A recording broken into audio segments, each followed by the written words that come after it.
जो ये कहते हैं कि वाजिब उन लोगों पर है जो साहब निसाब हों, जिनके पास ज़कात देने के मिक़दार में सोना हो या चांदी हो, उनके ऊपर वाजिब है या लाजिम है या फ़र्ज़ है।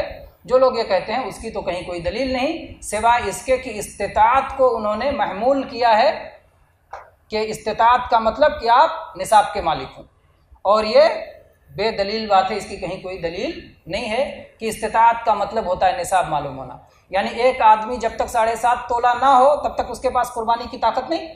एक आदमी के पास जब तक 595 ग्राम चांदी ना हो तब तक उसके कुर्बानी की ताकत नहीं। हो सकता है किसी के पास 7.5 तोला ना हो लेकिन एक बकरा हो, एक बकरा खरीदने की ताकत हो।